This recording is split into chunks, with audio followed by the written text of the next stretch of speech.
During the show, we're going to talk to Buck Martinez next, longtime color analyst for the Blue Jays on Sportsnet up there in Canada, play for the Royals, Brewers, and Blue Jays during a 17-year playing career. Also was a manager of the Blue Jays, and he knows what type of player Matt Chapman is. He's seen him up there in the last couple seasons here as Matt Chapman just signed with the Giants, a 3-year, $54 million deal. Could turn into a 4-year, $73 million deal for the 4-time Gold Glove Award winner, 2-time Platinum Glove Award winner. Let's bring in Buck on to the Morning Roast. Buck, good morning, man. Joe Shaskin, the Butcher, Bonte Hill. Thanks so much for joining us here. And I guess let's start with this. Matt Chapman, we know about the glove, and we'll get to the way he picks it at third base. But what happened offensively last season for him as his numbers were down all across the board? 240 batting average, 17 jacks, and 54 RBIs. What happened at the plate with Chapman last year with the Toronto Blue Jays?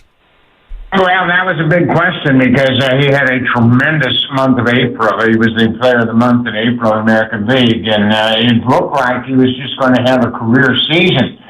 But then a combination of things, obviously, he drew a lot of attention to himself with that great month, and then pitchers started to work on him a little bit more, and then he had a finger injury in the middle of the season.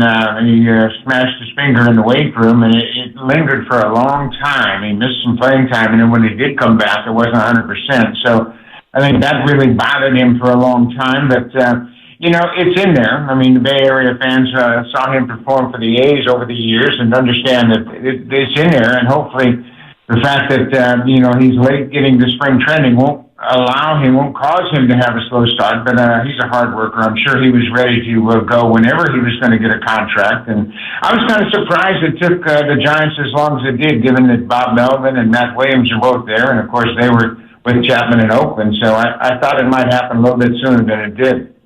So, Giants fans, I guess, would ask themselves out loud, why wouldn't Toronto want this player? Why wouldn't anyone else around baseball be coveting Matt Chapman's services? And what would your answer to that be? Well, they did make an offer to him, and, he felt like he was going to pursue the free agent market, and they gave him a qualifying offer as well, which I think is up over $20 million. So, he played well for them for 2 years. He certainly had a very good season his first year, and there's no way, maybe Nolan Arenado of the Cardinals is in his class, but he can really play third base. And, everybody in the Bay Area has seen that before, and you mentioned his gold gloves and platinum gloves, but, I think the Blue Jays made an offer to him. He felt like he wanted to pursue free agency, and then the market didn't play out the way he expected it to. So the Giants on paper, Buck, look a lot better in the middle of that lineup. What's best suited for Matt Chapman? What's just natural in the order here? Because we know about the glove. We'll get to a glove and the way he picks it. He's still the lead on the hot corner, and the Giants definitely need his defense. They're one of the lousiest defensive teams last year in all of baseball here. But what do you see him as in a lineup with the Giants? When you look from afar here at their lineup with Jorge Soler, Jung-Hoo Lee, is he a 5-hitter, Chapman, that is? Is he more slotted for the bottom of the order here? What's ideally his best spot in the lineup, Buck?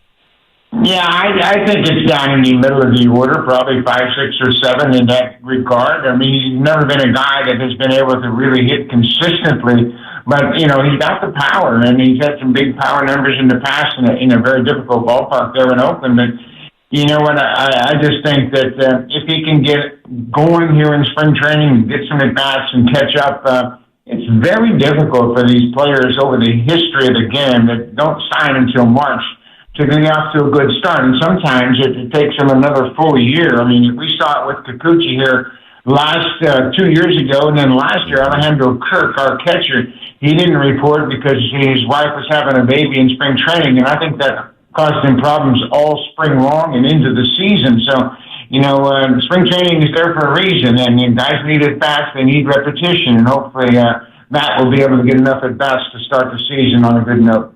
When you watch a guy every single day, you learn an appreciation for some subtleties of their game that maybe you didn't realize that they had in them. Is there anything that Matt Chapman does on a daily basis that surprised you?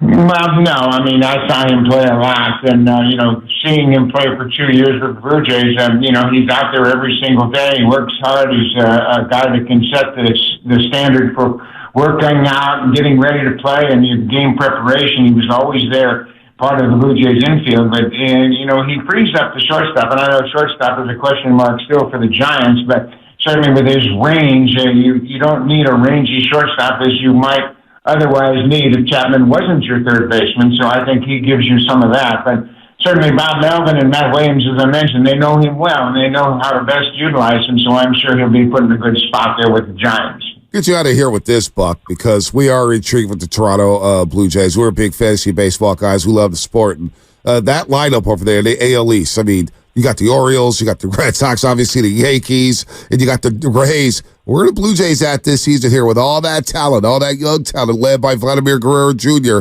Where do you see the Blue Jays sliding out this year in the American League? Well, you know what? It is a tough division, and with Soto coming to the Yankees, he's off to a great start. He's hit 3 home runs already in the spring. The Red Sox have been down now for a couple of years. The Rays are always going to be there. Baltimore, they just keep bringing these young kids up, and probably going to see Jackson Olive play second base this year. And they won 100 games last year, so it's a tough division. I think the Blue Jays, you know, they had their sights set high on improving the offense, and they haven't really done that outside of bringing in Justin Turner.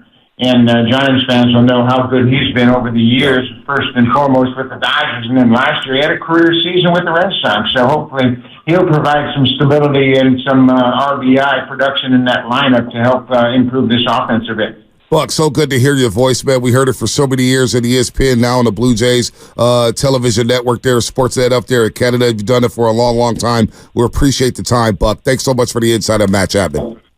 You betcha. You know, I grew up in Sacramento, always rooting for the Giants, so I still have a soft spot in my heart for the San Francisco Giants for sure. No doubt about that. Buck Martinez here on the Morning Roast on 95.7 The Game with the Elk Grove High School. Elk Grove High School, same as J.D. Davis.